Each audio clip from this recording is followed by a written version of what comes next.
Good afternoon, ladies and gentlemen. The College of Infotechnology have a very excellent tradition to ask for us, for everybody, because we are not alone. We have here cameras and a lot of people sitting on the screen and probably use the records for participate in our events. But let us continue about our tradition. We ask kindly to be here with us, good people, specialists, remarkable and experienced guys and girls from information technology who have something to say for us. And today we have a pretty lady from Helmes and Kaisa Soovik. And Deniss Ojastu. Yes, also pretty. Everybody listen. Okay, well, and unfortunately, I don't have time to participate, and I use my so-called executive prerogative and ask immediately my question. You give me answer after your presentation. I take records and we will see what you say. But anyway, if somebody want to ask after the presentation or during the presentation, what is your? During presentation, raise your hand, please, and use a microphone, because otherwise, probably me, if I start to see what is recorded, don't listen nothing. And please, again, raise your hand, and somebody give for you microphone, and after that it's possible to have the answer. But my question, you, as I understand, want to share with us the experience how to be successful, yeah? Yes. That's correct. Well, great idea, especially on the IT project. And my question is, not all the projects have a success. No, I don't have any idea how many, namely, have success and how many not.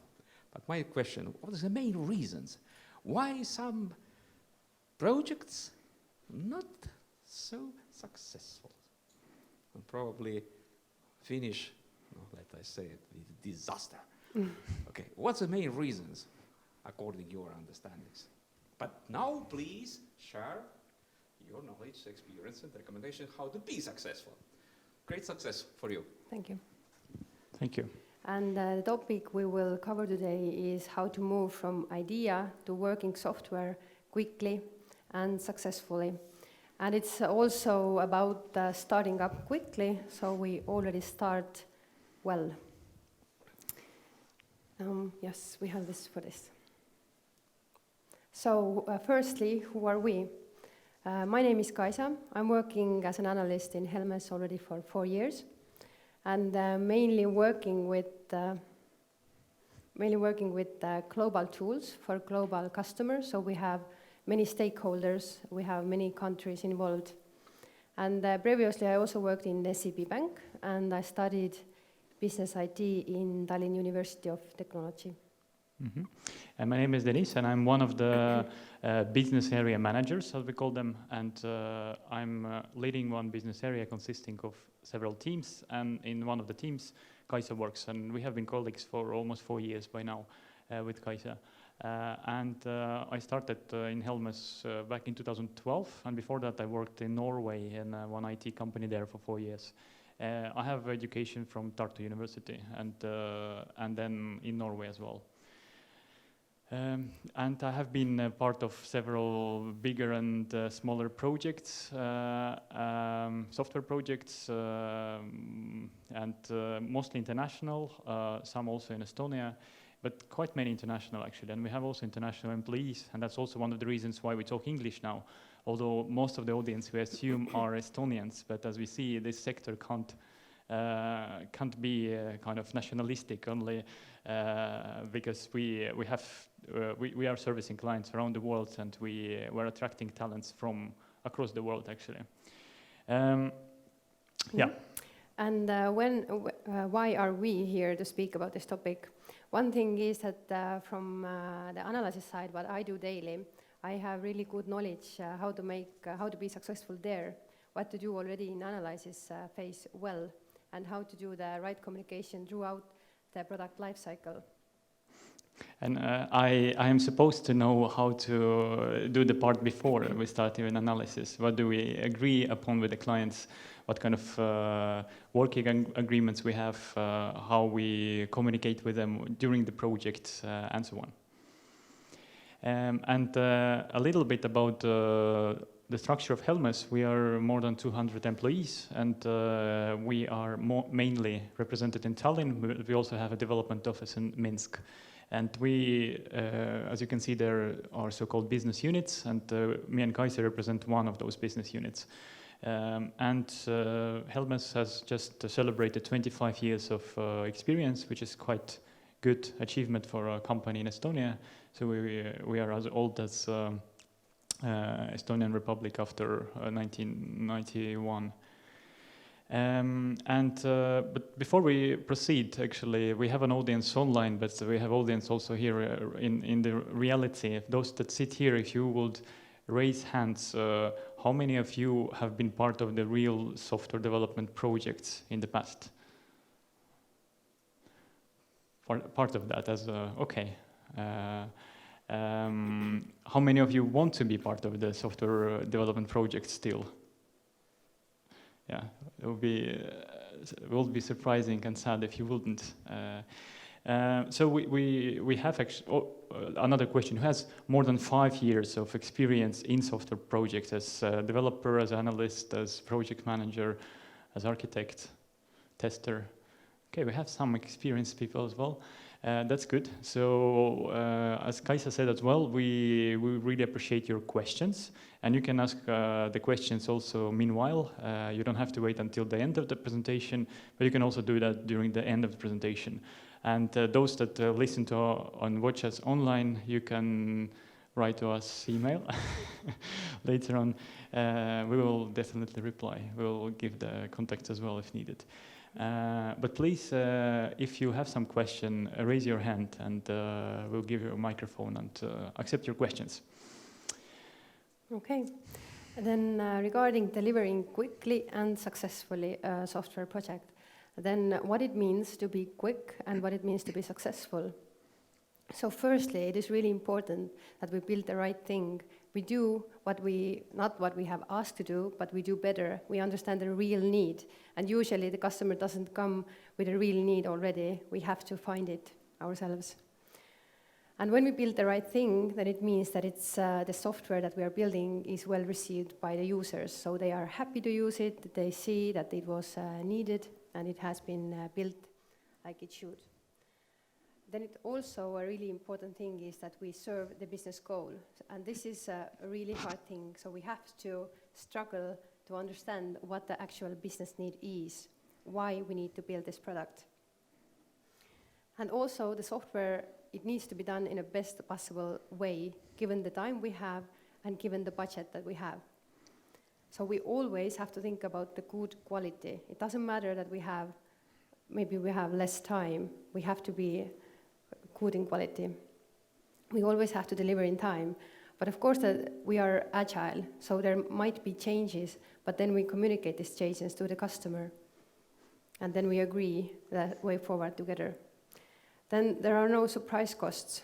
The important thing is that before we start development, we estimate the project and we find the main cost drivers. And later on, we will not have any big surprise cost drivers that we didn't think of before.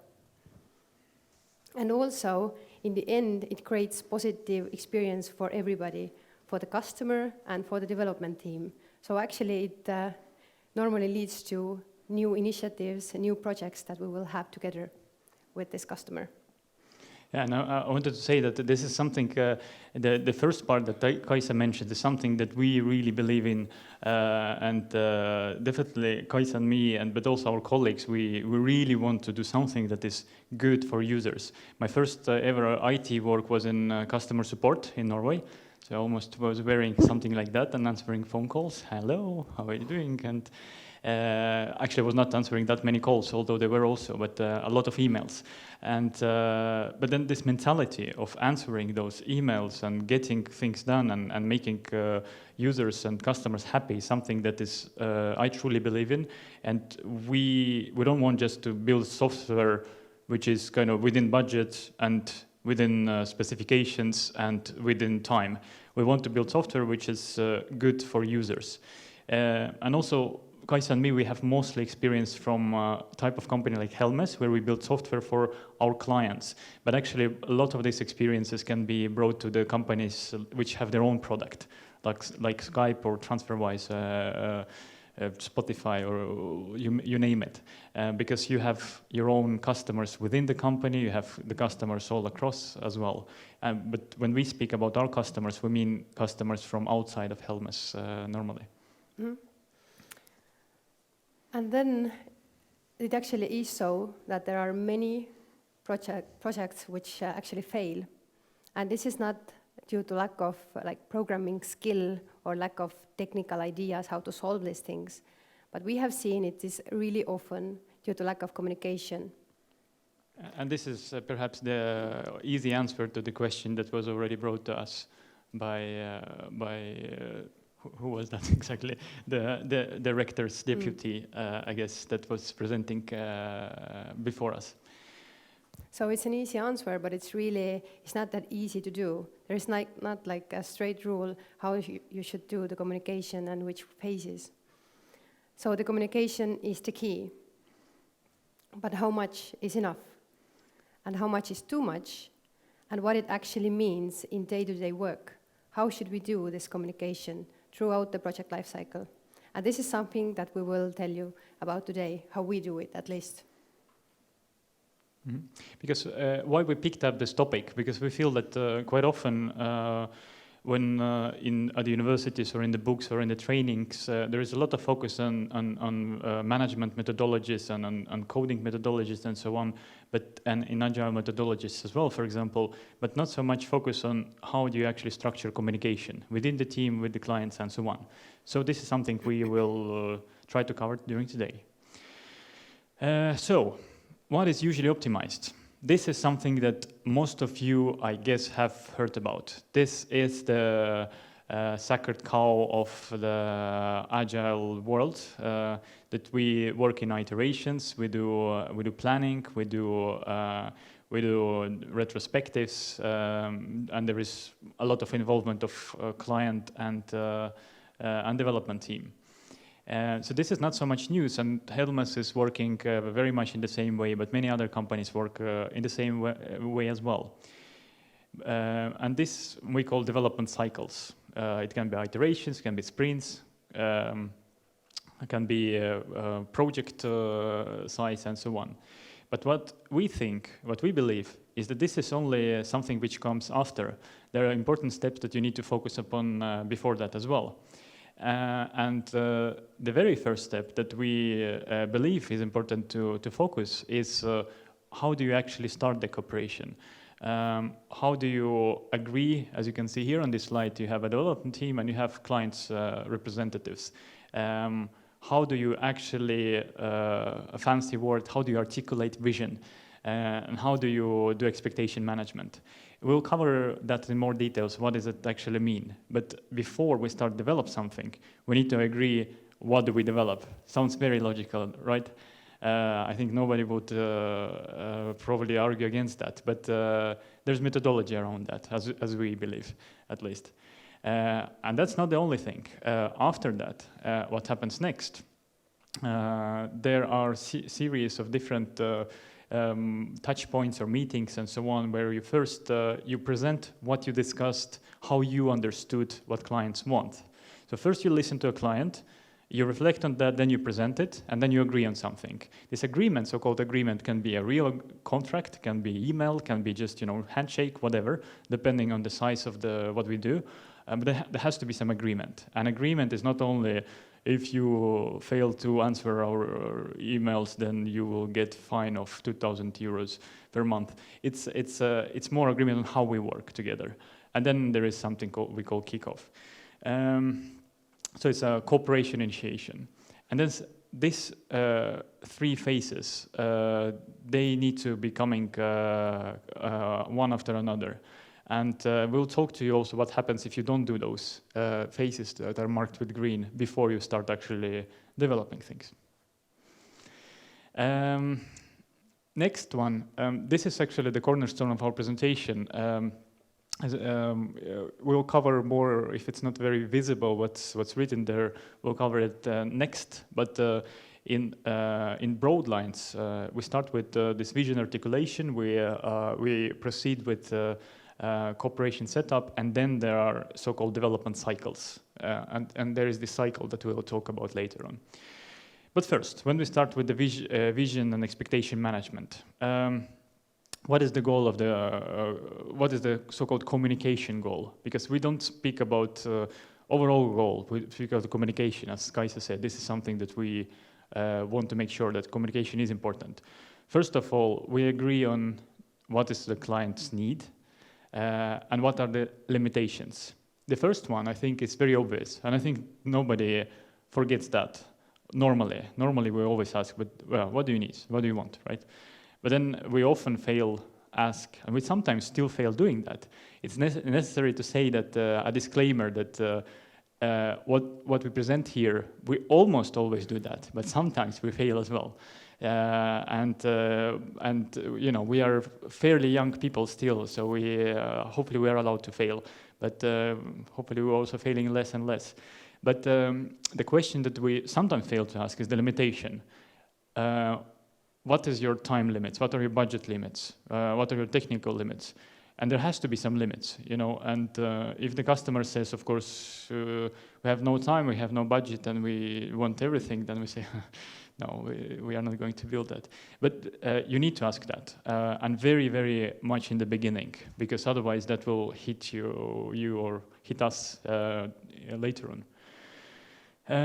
Our common vision here, as if you notice, we speak about our vision. So it's not only client business needs, it's our common vision, because we see ourselves as common development team, ourselves and clients. It's our vision now as much as the client's vision. That's also important to in English, there's a good expression, how to walk in the client's shoes. That's what we want to achieve, actually. And what is our aim for high-level architecture? This high-level architecture, and of course here you need to involve, people like us need to involve architects. That's important, not to do architecture by ourselves, because neither Kaisa or me are architects. And this is also the part where we don't have when we don't want to have this surprise costs later on. Yes. So architect, he's the one who helps us in this. Absolutely. And scope, of course. This is something that that people who work with analysis, especially business analysis, system analysis, this is something that you always have to remember, and project managers as well. What is scope? Here, we don't want to, this is not a waterfall project, of course. We don't agree on, you know, exact specifications upfront, but overall, what are we building?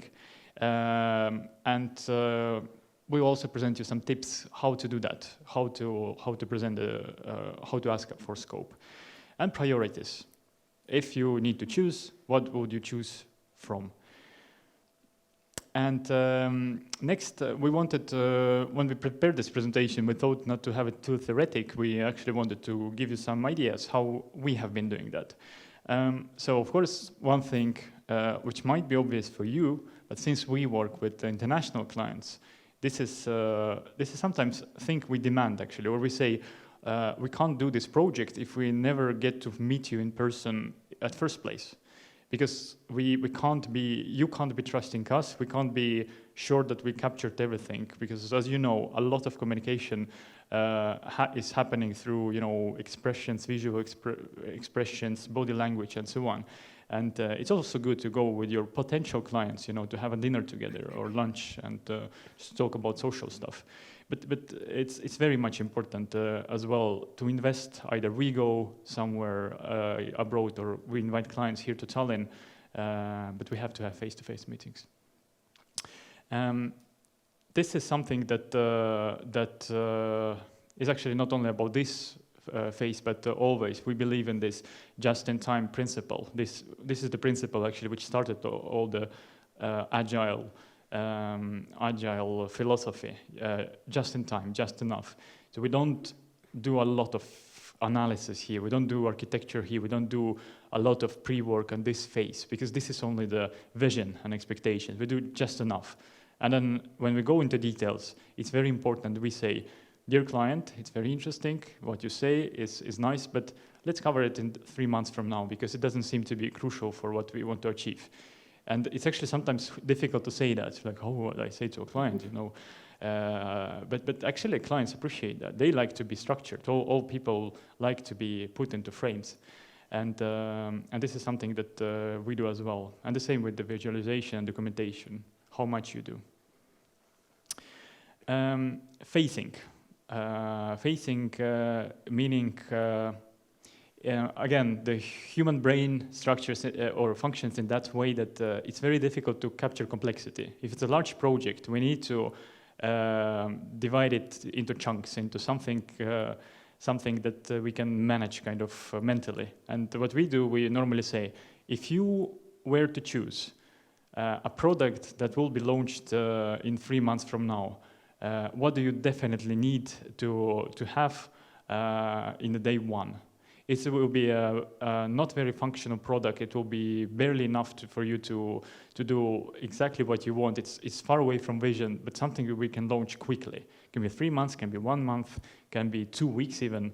Why not? But we put into frames our clients, and then we say, yeah, day 1, day 2, day 3, for example, or day 1, phase 1, phase 2, phase 3, and so on. So this is something which helps a lot. It helps also us as a team, because at first it seems to be so big, so large to deliver it all. And MVP, if someone doesn't know, it's minimum viable product. This is from this lean startup mentality, how to build something fast and quickly. That's exactly what we talk about. This is the methodology that we have been using as well. Must have, should have, could have, won't have. Again, at some point with the clients, when you articulate this vision, you come up with some list of requirements, user stories, wishes, whatever you call it. It can be Excel file, it can be Jira tasks, it can be Word document. Then you need to put some structure into it. And so then you ask a client, okay, again, if you were to choose, how many must-haves you have here? What can't you launch this product without? Should have is something that you can live without today, but not anymore tomorrow. And could have, if we have time and budget and we are doing well, what we will deliver. And won't have, we actually don't need that, because it's actually a nice thing, but we don't need that. And what is difficulty, of course, is that some clients say, yeah, but it's everything must have. I must have everything. Then what we have used, you can even try to put in frames like, okay, but you have to choose something. You have to choose at least, let's say, 20 things. If there will be only 20, please pick 20 things out of this. So you need to put some frames into it. And assumptions, very much important as well. It can be achieved assuming that we start cooperation on 1st of November. If we don't start cooperation 1st of November, there's no way we can deliver it by 1st of February. There is much more to it. We were being so specific as saying that if you as a client don't have minimum 5 hours a week for us, then we can't deliver that. This is assuming, we can do that all assuming that this is fulfilled. Mm. And also it goes for the third party partners, another developer company, for example. There we also have to have assumption that they will have time to support us on this. Otherwise, we also cannot finalize our developments. Yes. And we also need to speak about money. At this point, we need to speak how much do you want to invest into it. Again, even if it's internal product, there should be some budget. And it's a good methodology to use a budget range. And then you put alternatives into like how much you are ready to invest so that it's barely enough to deliver something versus what's the highest that you could afford possibly to build something nice. so that we can operate actually with this already right in the beginning, so that surprises are not hitting us, because we don't want surprises, clients don't want surprises. They don't want to receive large invoices from us and be surprised in 3 months from that. It's better to say the hard truth right from the start. Using existing examples as analogies. Again, if we want to get a vision from client, what do they actually want? What we often do, we say, we show some existing product, like, for example, if we're building something like reporting module, like how to extract reports, we can show, Excel pivot in English, pivot in Estonian, and say, look, this is something like that. Is that good enough, or do you want it differently? It's much better than just ask, so how do you want reports? It's much better to actually ask, to show something, and then ask, is it something similar? Or any kind of competitor systems, for example, if they have screenshots from systems they have used before, or log into actually some systems that they like or dislike. It's also actually very interesting for us to see what they don't like about current system. And it's much better, creates much better platform for communication. And common risks. It needs to say that there's a lot of risks, of course, and a very common risk is that you don't do all of that, right? But a common risk is something that we have failed ourselves against. And one is actually assumptions. I mentioned that we need to talk about assumptions, but sometimes we don't do that. And it's bad because we have had situations where clients are surprised, and we don't want surprises, as we said. And the same, no vision, no rationale articulated. So why do we actually build it at first place? Sometimes we kind of jump into solution. We go along with the discussion, okay, how do we build architecture? How do we build integrations with other systems? But we forget about asking, but why do you really need that? Like, who will win money out of that? How much will you save for that? What processes would you optimize? What does it change for your company, for you in this world, if that will be built for users? And it's often neglected, actually, to be asked. And no prioritizing. So if you don't ask what is more important than the other things, then then we don't know what to build first. And what we also did in some projects is that we actually have done just Excel, and there is no other way than just put priority. So whenever a thing is up or down, then the thing which is up is more priority than the thing which is down. So there can't be two things with the same priority. There can't be. We force clients to choose. That's very much important, because if we don't, then clients expect, yeah, but everything is important. You promised everything. But if you say, yeah, it's much better to, if you have this kind of Excel or whatever you use for that, you can always say to a client who is saying, why hasn't this feature been delivered? We can say, it has not, because it's number 6 in our list and we are working on the number 4 feature. So in 2 weeks, you probably will get down to number 6.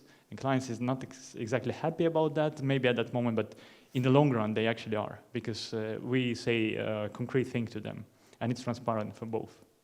And it's also important that in prioritizing, we just can't ask them, what is the priority of this task and this task? We have to give them something to work with. For example, we can give rough estimates that this is a big task and it will take like a week to develop, but instead of that, we can take these 4 tasks. So we have to help them to decide this prioritization. And we can also maybe link different tasks together, that when we know that we have this task right now, then actually we can take maybe the 10th task, which is actually 10th in the line, but it's really much connected, and we can just do them well together right now in the start.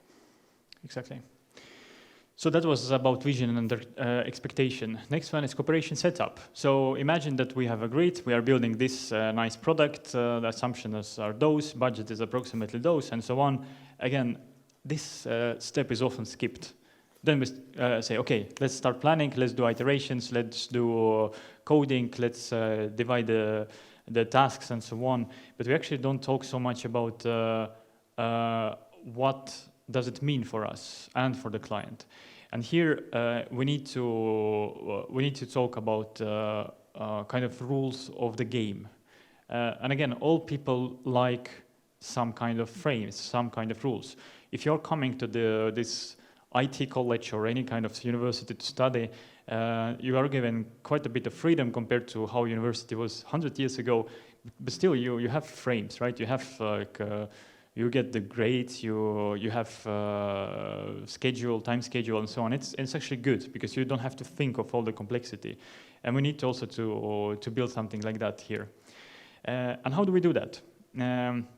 We call it, it's actually part of our methodology, we call it a working agreement. So we talk about frequency of contact. This is what Kaisa mentioned in the beginning, how much is much, or how much is enough, right? Just enough of communication, not too much, not too little. We say, let's start with 2 meetings a week. So if it's a client who is next to us, we do it physically. If it's a client which is in Sweden or in Germany, we do it virtually, but we meet, for example, once every 3 months. Also, what kind of communication channels do we use? Do we use email, Skype, Slack, whatever? It's only tools, right? You need to agree. If you need to contact us, where are we available, and vice versa. And also, all the people which are involved, depending on the size of the project. It can be, one person startup working with 1 developer. Then it's very easy. It's just 1-to-1. But if it's a project where we have been working with projects where there are 300 stakeholders involved, for example, client, ourselves, client partners, client business, clients IT, different countries, different like management. Then there is some responsible people. So it's a lot of stakeholders. The stakeholder list can be actually exceptionally large. And then it's important, of course, always think, how do we contact people, who is responsible for what, but also motivation. Why are the people involved in this project? What is their motivation to be in that? Because that helps us actually to understand who is important to involve when, and at what time. And time commitments, that's something I mentioned already. How much time do key clients have for us? How much time do we have for that? That should be specific, and so that nobody is being surprised later on. And escalation rules, that's also important. If we don't get answer, that's a line. Like it's the same like coding, right? If else. So if we don't get answer within 3 working days from when we sent emails from the development partner, we can't deliver this feature. Else, we have to contact someone to escalate or to say, look, these partners, we don't get answers from them, please help. We need that. This is something often which is being neglected as well, because it's very often it's very easy to say, like, okay, but they haven't answered. That's not our problem, right? But actually, it's our problem because we can't deliver something because someone hasn't answered. And common risks. A participant does not understand the time commitment. Again, sometimes clients are like, let's go for this and so on. The problem is, if we work with larger companies, a good client, normally someone who in Agile methodology would call business owner or product owner, is normally a person who is busy, because that's the reason why he or she is good, right? Because they have a lot to do, but they also are good product owners. But we need to say to them, look, we can't deliver a good product if you can't possibly give us 4 hours a week. We need this 4 hours a week, like 2 hours a week talking to you by phone, and 2 hours for a week approximately for answering our emails or reviewing something we have done. Yes, and on-demand roles, like third parties, we forget about them. We forget about people like who will open some firewall openings for us, or who will set up servers for us, if it's not us who are doing that. We forget about, but there is this cooperation partner which has done the system before, and actually we need the data migration from them. And this is, without this data, this will be only dummy data and we can't build a system. And it's important not to forget that this so-called third parties, not us, not client, but someone being a third country, third party. That's about it. And then we come to something called development cycles, which I'll give over to Kaisa. Just one thing before we continue. If you see these pictures, it's actually not like stack photos. It's actually our employees. So so that you know. Please. This one. So I will give you an overview of the communication, what happens in the development cycle. So this part is the most unknown part for us who are day-to-day working as a developer, and as an analyst, as an architect. What we have done is we have divided this development cycle to like feature life cycle. So it all starts from the wish, and then it moves on until it's a ready feature in production, which has been analyzed in detail, developed, then tested, and then deployed to production. And communication is one key factor which moves us from one step to another. Then firstly, the first step, from wish to requirement. So here the main communication goal is to understand the customer and to understand the need to the core level. And so we have to ask the right questions. They don't tell us what they need. They tell us what they think they need. And we have to make sure that we get or squeeze all information out of them. And what we often do is that we ask what we have to do and how we have to make it work. But we usually forget to ask why and who. So why we need this feature, what is the background of it, which decisions will be made based on this, and who will be the ones using it, what will they be using it for. So these are also really important questions. And also kind of tips and tools how to then do this right communication. Then first of all, it's not only about understanding the customer, but also about making ourselves understood, because we are in different worlds. One is like business, and another is IT. And if we look what the business tells us, is actually they tell us something like this. So this is the wish. So here is business, and here is IT. But actually, they have a really big context around it, but they don't tell us. So this is like the business context, and here is what we understand, and this is the IT context. So we don't get what they are actually meaning by this, what they say. So what we have to do is that actually we have to ask questions to also find other relevant parts about this context. We have to understand why they want to build this, and all other parts which are connected. And of course, it might be so that they start telling us about pieces of information. Some parts of it are not important at all, and some other parts are important. And then it's up to us to just connect the dots in the right way and make the right decision. And what helps us in this is, of course, the questions. We have to ask why, who, what, and how. So this is like the thing that is mostly used. We ask the right questions. And then another thing that we can use for understanding customer better way and giving the information what we have or how we understood it is to create simple prototypes.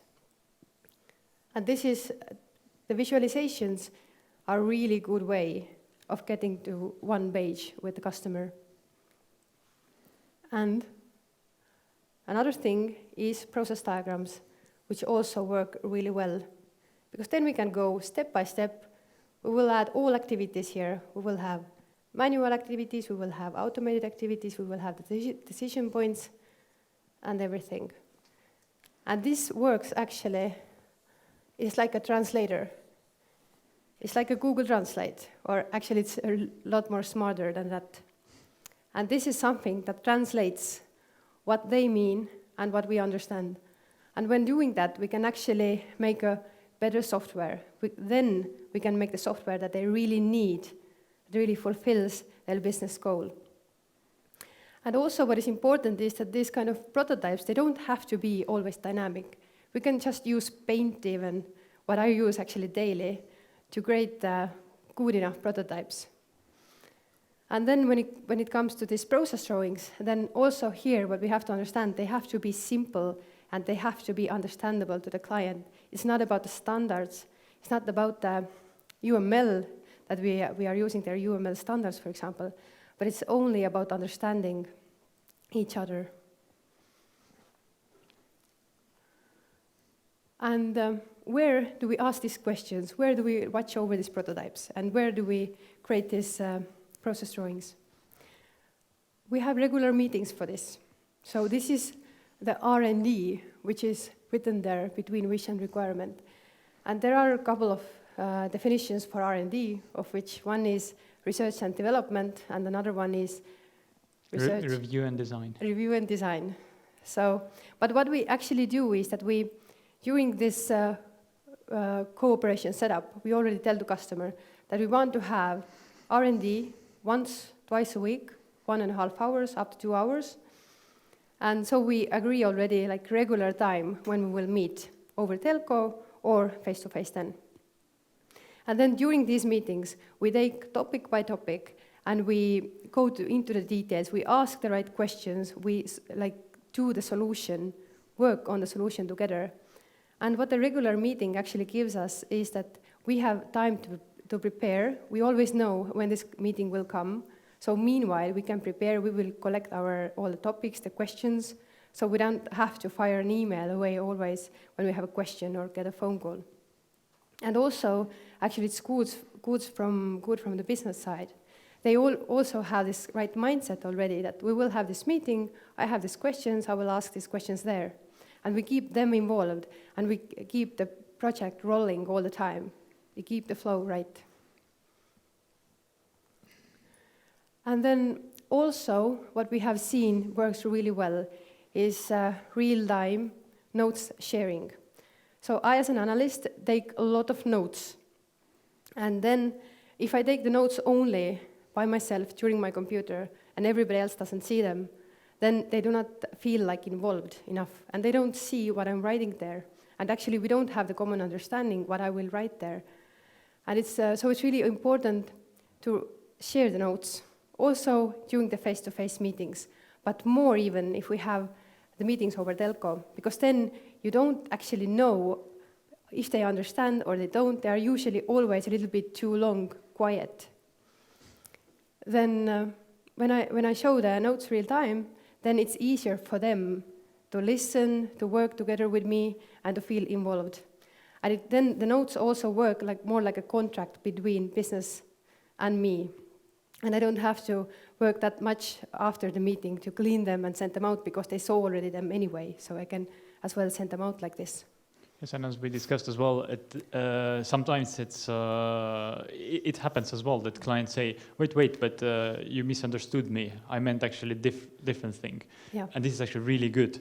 And if that happens during that meeting, thanks to the fact that the client saw what you wrote down, and he or she corrects you, that's much better than actually, pointing it out when client is testing what you have developed. Mm-hmm.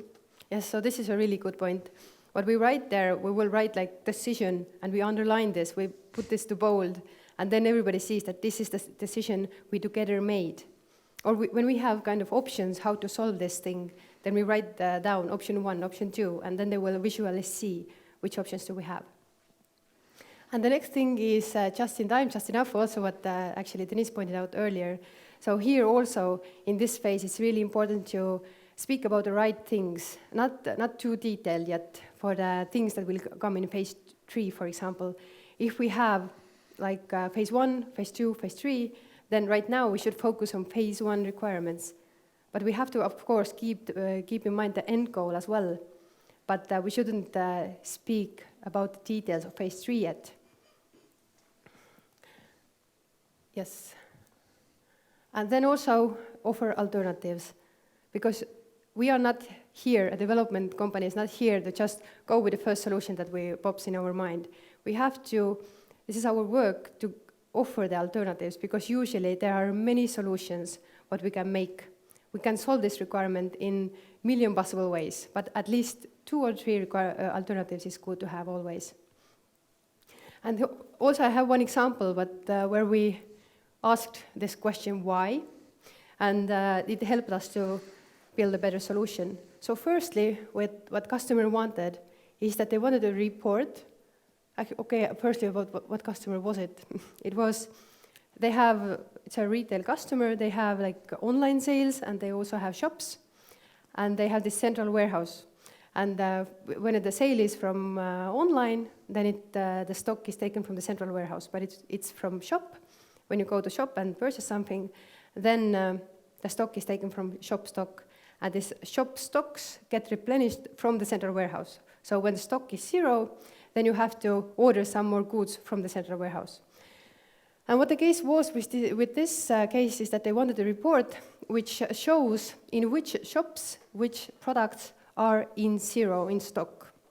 So they just wanted to see product, shop, and just X here. X is just shows that it's 0 in stock.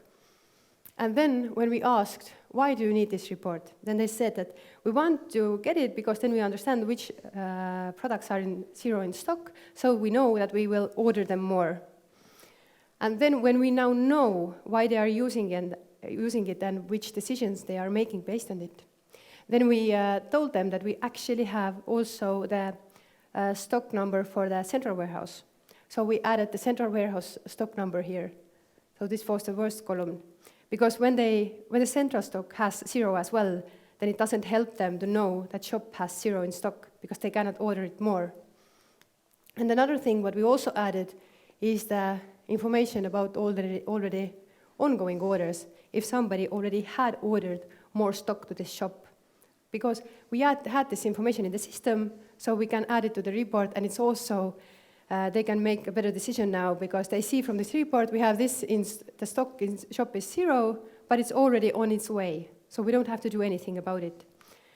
So the one role of us, the development team, is to offer better solutions, because we know what data do we have in our systems. Customers doesn't always know what information do we have and can we connect this data or not. They think it's maybe like the black hole where they only get this and that out. But actually, there is a lot more than that.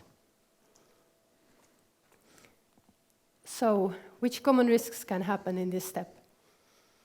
First of all, not asking why. And this I saw. If we hadn't asked why they needed, we had just done what was asked. But it would have not been so good solution that we had in the end. Then we have these telco challenges. So I work with telco conferences day to day, and it's also always really hard if the audience is silent in the other part. So we don't really know if they are listening or they aren't listening or if they're thinking or not. And here, one important factor is this real-time note sharing. It helps a lot. And also these visuals. If you have prepared prototypes and you show them, then they speak more during these telcos. And the most annoying, of course, is then when you discover that actually there was a break in connection, and then you have to... Or you are muted. Yeah, and you're muted, and you ask, what was the last thing you heard? And then you discover, it was something I talked about 7 minutes ago. And then also another risk, it's common, is not daring to share the notes real time. But it's just, as a maybe beginner, in taking notes or as a junior analyst, it's hard to take this decision to start to share your notes online. But actually, it works from the start. It doesn't matter if it's a little bit messy in the start, but it works better than nothing. And then also one important factor here is that we don't take the courage to assign action points to customer during these R&D meetings that we have. But it works really well, actually, because we always have questions which customer needs to investigate from their side, how it actually works, what is your process, how do you do it in the shops day to day, and we need the answers, so we put action point on them. Usually, how the meetings end up is that Helme's action points like this kind of list, and then customer has one. But actually, it's okay if we put action points on them, and they also like to have these action points. Then it's for them also easy to understand what they have to do. So, next step. from requirement to task. And now we have come to this far that we have like detailed requirement, what we need to do, what is the business around it, and so on. And the next thing now is to prepare it for the development. So it's like a task that then can be put into development. And the communication goal in this step is to spread the business knowledge that we gathered in the previous step with the whole team, so that we have architects understanding what is the real need of having this task, and also the developers. And also in this phase, we are working out the solutions now together with the team. We are finding the possible gaps and also the contradictions. And we can do it only if we are together working on this. Because architect is good in architecture, developer is good in developing a good thing, analyst is good in knowing what the business value is. If we put all our heads together, then it works the best. So some tips and tools here as well. So firstly, the same definition, R&D. We have internal R&D meetings. We take time to book a meeting for us only. So for example, 1 hour, 1.5 hours, and these are like ad hoc meetings. These are not regular meetings. We do this if we have some more complex things to develop. So we have to put all our minds together to build a really good solution. And what these internal R&D meetings give us is that we will build configurable solutions and not locked-in solutions. The locked-in solution means that when I, as an analyst, just give the task over to the developer without any discussion, then they will translate it in their own way, and they can build like locked-in solution, which is not expandable that well anymore in the later phase. But if the architect comes in and we discuss this thing over together, then we usually find ourselves building better solutions. And also configurable means that if we have these global tools, we're working with multiple countries, then when some country asks us that I want to do something in this particular way, then we will also give a thought how it works for other countries. If we will have another country coming with a similar request in a week's time, how will we solve it then? So that's why we have to have these configurable solutions so that they are sustainable. And also here, the process diagrams is a good tool or a good practice to find gaps in the process.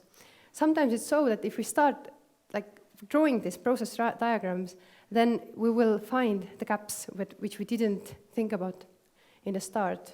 And when we don't do this process diagram step by step, then we don't find the gaps, and the gaps will be there also in the end feature, and it doesn't work, it doesn't flow. Also, prototypes is really good to have in the task description in the Jira, for example. Then there is no room for assumptions. We will show exactly what we have meant, what needs to be built. And the common risks that can happen in this step. Sometimes that the team doesn't take the time to discuss the things together, but it's really healthy to have the discussions, to have daily discussions even, and always involve everybody. Only this way we can build really good system that all parts fits together. And also when we don't have such meetings together and we don't do the process drawings, we also might find these contradictions too late. It's also about the changes. If we have changes in this solution here, actually this was with the business, but if we will have changes, we cannot solve it in a way like we promised to the business in phase 1, then we have to go back to business and say that we cannot solve it that way. We have to take another decision. And now we are moving from the task to feature in test, which actually means the development part. So communication goal here is that everybody needs to be informed when we have changes. So here, what often can happen is that a developer, when starting with a task, goes to a certain way, and now they have like intersection or a crossroad. They have a question what to do next. And then they have multiple paths they can go. They have like path A and B, and then they have to take decision. And what happens if they are not speaking up, or they don't maybe go to analyst and ask that how should we solve it, or go to architect and discuss together which is the best way to solve it, they can go into the wrong direction. They can go to here, but actually this is not the way it should have been done. So we will build a solution that will not serve the business goal. And it has actually happened quite a lot. For example, we have a communication tool in our system, and we have a production environment and a test environment. And in test environment, it's really important that we don't send out SMSs and emails to real customers. But in test, we have like orders with real customers' data. And then we found a solution that we need to have a whitelist. In this system, we have to whitelist the users we will send the communication to. So we only send, for example, to ourselves and not to real customers. But what happened actually is it was developed in a way that it was, the task description also said that it's develop a whitelist for communication tool. And it was developed in a way that the whitelist also worked in production. And what happened is that no customer got an email, never, because they weren't whitelisted. So it didn't work.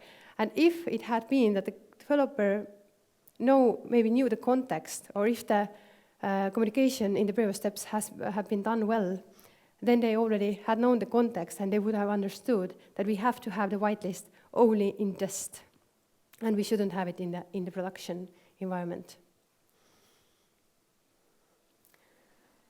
So here, what helps us in this situation is that we have the understanding of a bigger picture. We know where we are heading.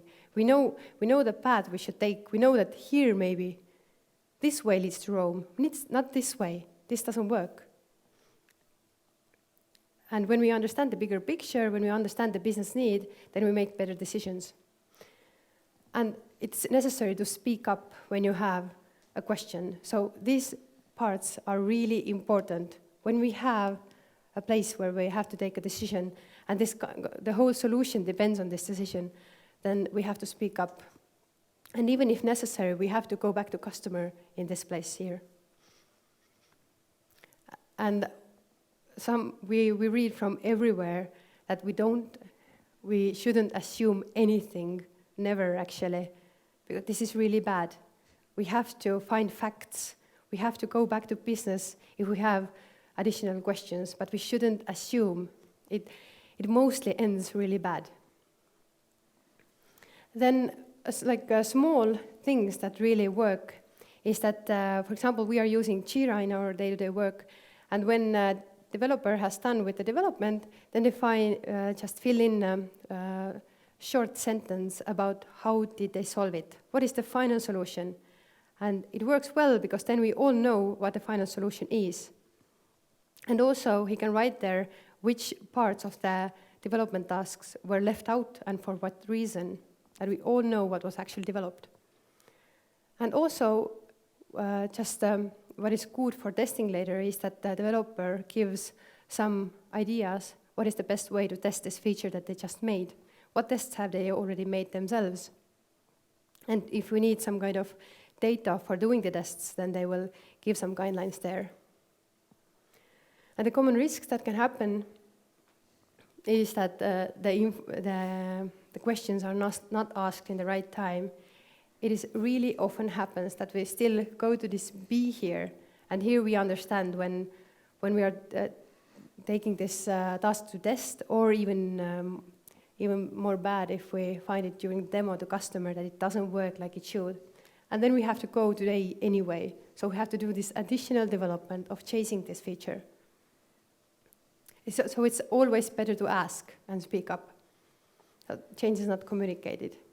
Assumptions.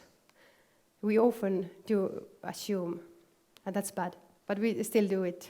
Yeah, sometimes we still do that, and just discussed that with the development team last week, and that if you do an example, if there is an integration with a third system which basically gives us answer yes or no, and if yes, everything is all right.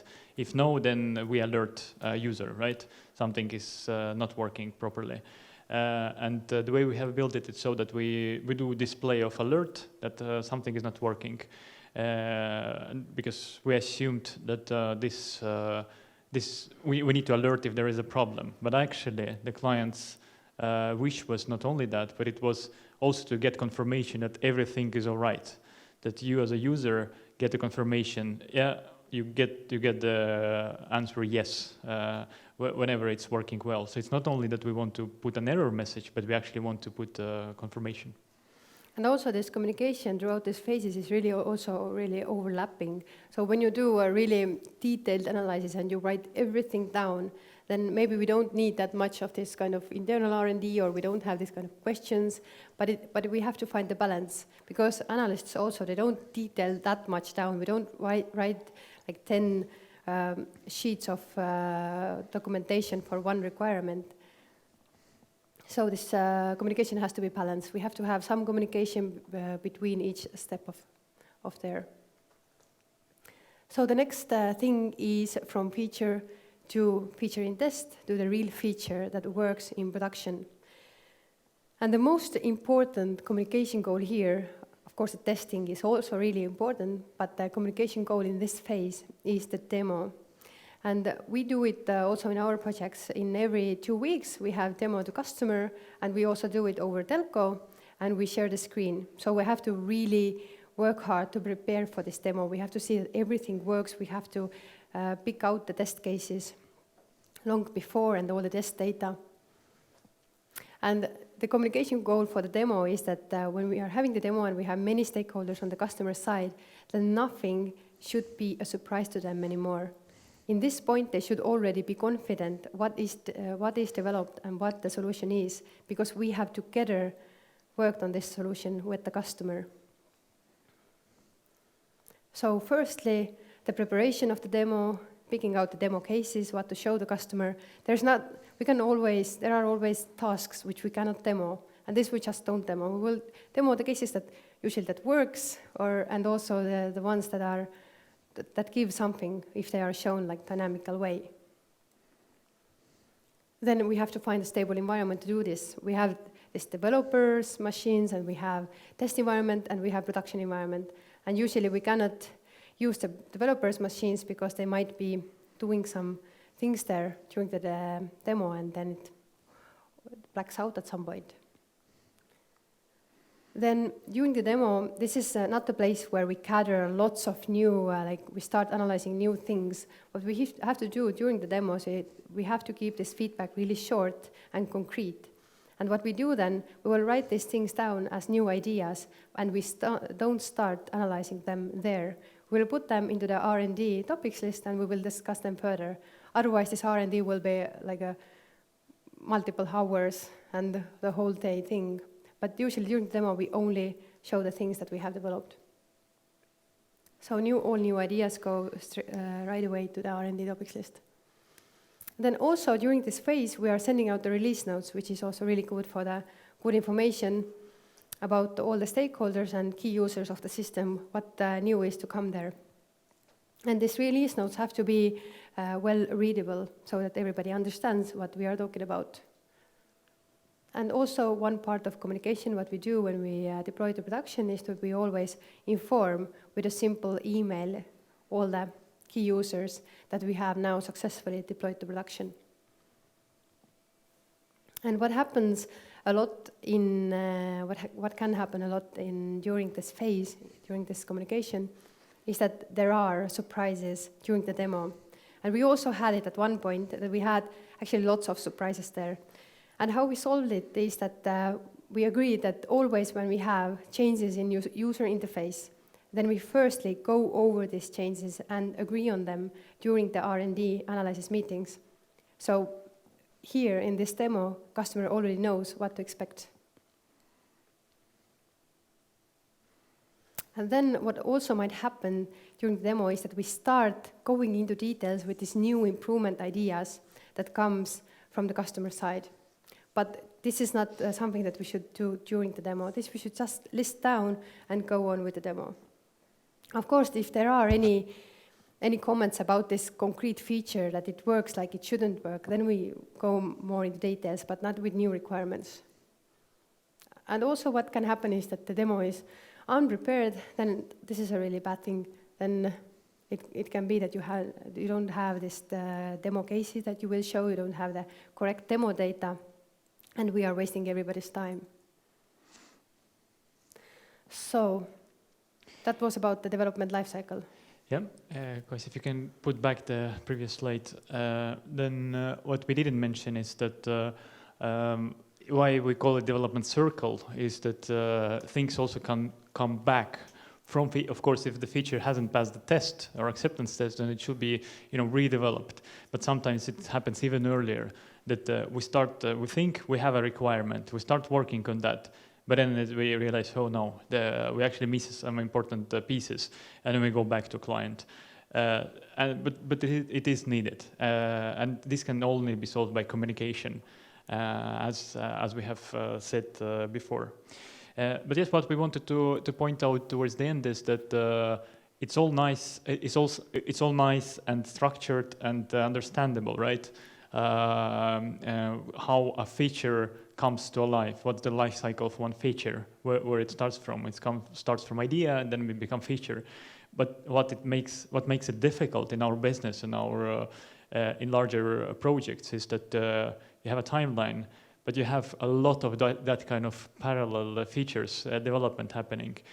So what we face as development teams is that you might have like 7 features which are in development, 5 features that are in testing, 20 features that we are discussing now, 50 ideas that need to be discussed, and to put it all into structure, to understand what do we work with and what we don't work with is really difficult. It's really challenging, and sometimes we still do not make it right, and sometimes we fail. And there is it's very difficult for one person just to have it all in its own head. You need to rely on the team. You need to rely on some tools. You need to rely on some documentation. We don't want like a lot of documentation. We are agile, right? But we need to have something. So how do we achieve that? How do we try to achieve that? Is a principle that we use. We call it slow down in order to speed up, right? To have it quick, sometimes you need to slow down. And we are using not very surprising methods like retrospectives. And we don't, we do retrospectives with a team. We do sometimes in sprint retrospectives, sometimes period retrospectives or project retrospectives. But we also don't, we're not afraid of doing retrospective with the client. And sometimes it's quite, it can be challenging because you're there with the team and with the client, and client says, I'm not satisfied with the things which were delivered, and you have to face it, and you have to, you shouldn't get emotional or start defending yourselves if you're good professionals. It's not easy, but we still do that because we believe it's a good discipline as well. It's making it transparent for all the team who is happy with what and who is not happy with what.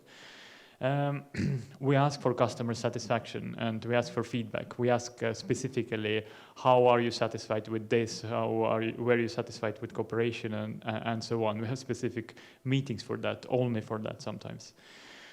And then, of course, we have so-called on-demand discussions. When we feel, okay, this is a really difficult topic, we need to have a separate time for that. Then we schedule a separate meeting for that, a separate telco, or we invite over clients. Because it's a difficult topic, we need to take it separately. It can't be part of overall analysis and so on. Or sometimes it's not only about features, it's also about processes. Look, it feels like you are not you're not involved in prioritization. Then we take a meeting and we agree. Okay, how do we do prioritization? We agree on something and then we try that out. So-called status follow-ups. How are we doing in general? Are we fine with proceeding from wishes to features? How are we happy with all that? And also regarding status follow-ups, it's really important to do this with this third parties as well. If we have more development parties than just us, then we usually take the leading role of having follow-up meetings also with them, because we are interested that they do their work on time so that we can do our work. And then, of course, not surprising things like team buildings and informal communication within the team. And it's necessary to say that if it's a small project, if it's a thing that you work with like alone, or there are two of you, you probably don't need all of that. But the larger it becomes, the more you have to think of some kind of meetings, specific meetings, specific retrospectives. We don't like meetings just for the sake of meetings. We actually hate too many meetings because then we can't do our normal work. But that's the challenge. That's what we said, right? Just enough. How not to do too much and how to do just enough. And we try to figure it out together. And that's about it. That's what we had to present to you today. Importance of communication in development is something that we think is often underestimated and is often not being highlighted much enough. And also hopefully it has been something new for you, this feature lifecycle, so-called feature lifecycle, the way we see it, how to proceed from idea to something which is deployed and usable. That's it from our side. And we appreciate if there are some questions, comments, feedback. Please raise your hand if you, those who are here in the room, if you have some.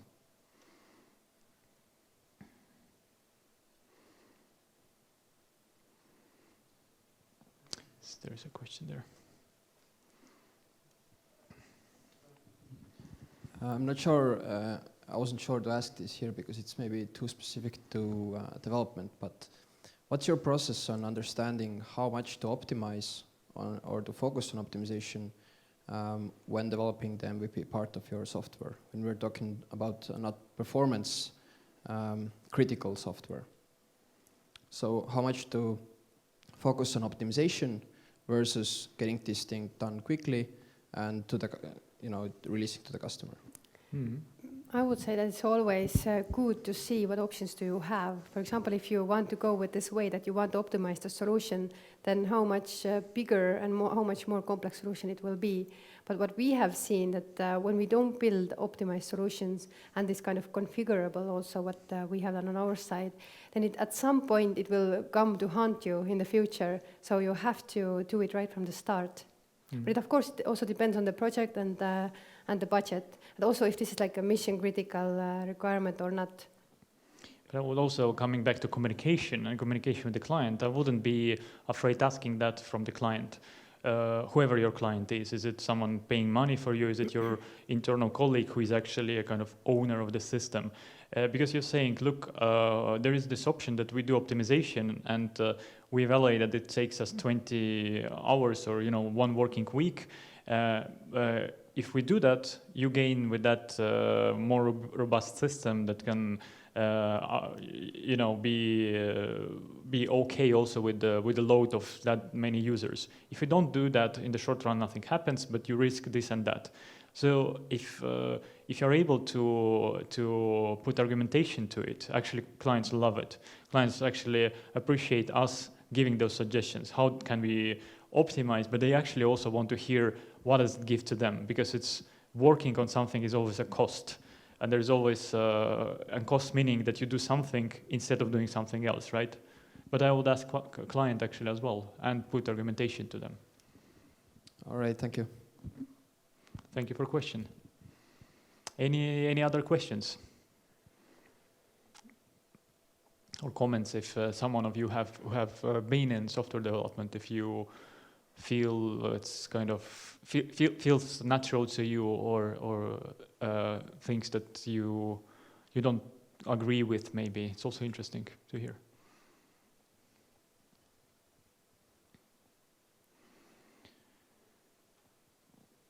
There's a question.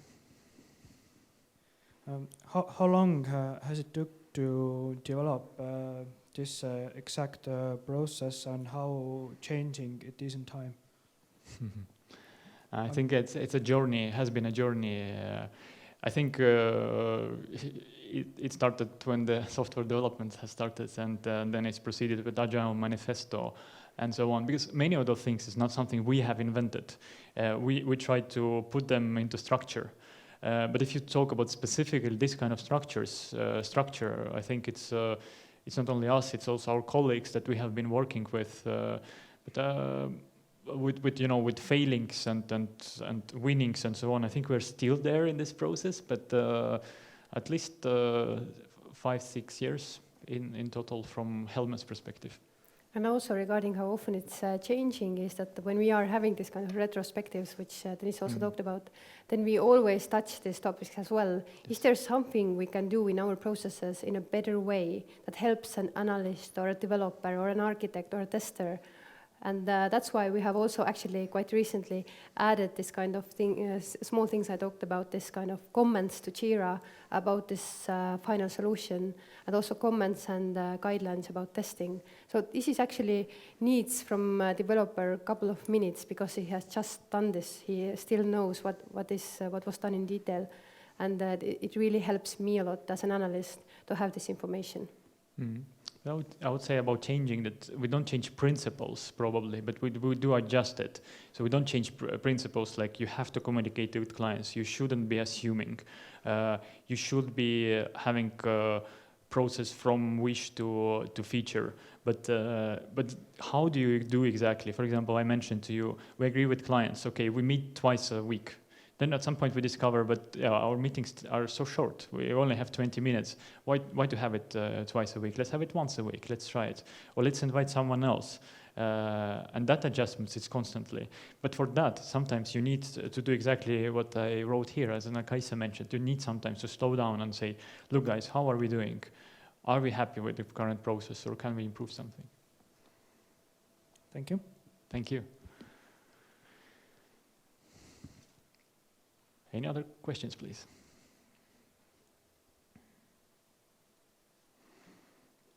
For those that do not want to ask publicly, we are also available here. We are not going away, so you can approach us as well. We have a question there. There is also a question. And we probably need to leave our emails as well. Can I ask you, what kind of software are you suggesting to use for team communication? Because you mentioned Jira, but do you see also some other softwares which are suitable to use? We are mostly using Jira, Skype, and Slack, but it also depends if the development team is sitting all together or not. I know that not in this team where I'm working, but the neighbor team, they're using a lot of Slack because they have really much cooperation with another development team who is not in Estonia. So they are using Slack for this, and also Skype. But our development team is mainly in the same room, so we often just stand up and walk to the whiteboard and draw there all the discussions that we have. And we have just walk to each other tables and ask the questions there. But yes, for communication,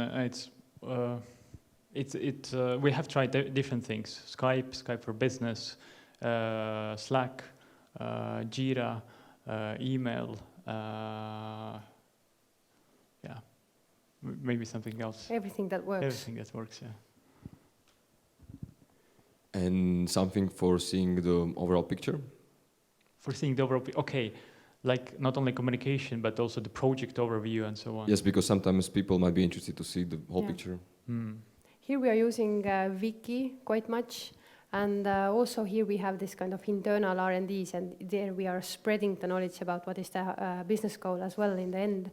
But mainly I would say Wiki, and also, for example, if we have a certain task, then we are using this kind of Wiki templates.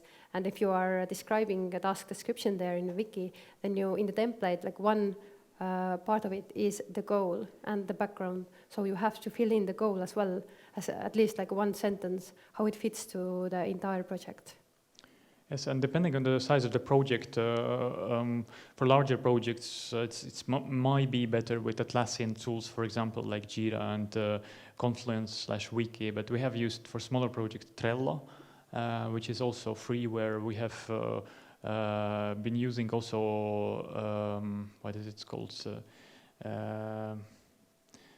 forgot this. But Trello we have used as well for several projects, for example. And also for giving this business understanding to the whole team, then we have asked actually our customer who actually maybe lives in Denmark to come over to Estonia and give a presentation how the customer actually sees which system is needed and which features are needed.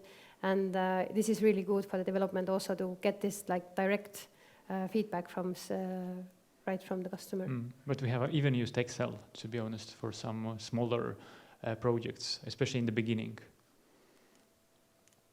Whatever works. It's interactions over tools. That's one of the principles of agile development that we try to follow. Other questions?